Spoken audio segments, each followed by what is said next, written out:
அவர் வார்த்தையின் மேலே நான் சார்ந்திருப்பதால் கவலை ஒன்றும் எனக்கில்லையே. என் தேவைகளெல்லாம் அவர் பார்த்து கொள்வதால் நான் கர்த்தருக்குள் மகிழ்ந்திருப்பேனே.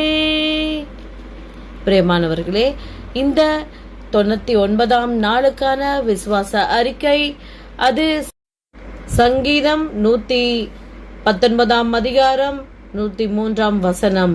உம்முடைய வார்த்தைகள் என் நாவுக்கு எவ்வளவு இனிமையானவைகள், என் வாய்க்கு அவைகள் தேனிலும் மதுரமாயிருக்கும். ஆமென். ஆம் பிரியமானவர்களே, கர்த்தருடைய வார்த்தை நமக்கு எவ்வளவு இனிமையானது பாருங்கள். நாம் சஞ்சலப்பட்டு வேதனைப்பட்டு துக்கப்பட்டு இருக்கிற வேளைகளிலே ஆண்டவருடைய ஒரு வாக்கு தத்தம் போதும் நம்மை உற்சாகப்படுத்துவதற்கு. அது மாத்திரமல்ல, பலவீனப்பட்ட வேளையிலே என் கிருபை உனக்கு போதும், உன் பலவீனத்திலே என் பலம் பூரணமாய் விளங்கும்.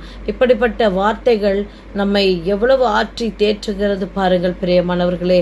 நாம் எதிர்காலத்தை நோக்கி இருக்கும் போது நான் உனக்கு போதித்து நீ நடக்க வேண்டிய வழியை உனக்கு காட்டுவேன் என்று ஆண்டவர் சொல்லுகிறார்.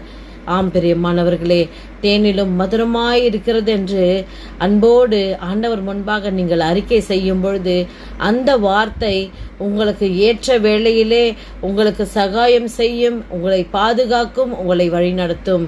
விசுவாசித்து தேவனுடைய வார்த்தையை அறிக்கை செய்யுங்கள். God bless you.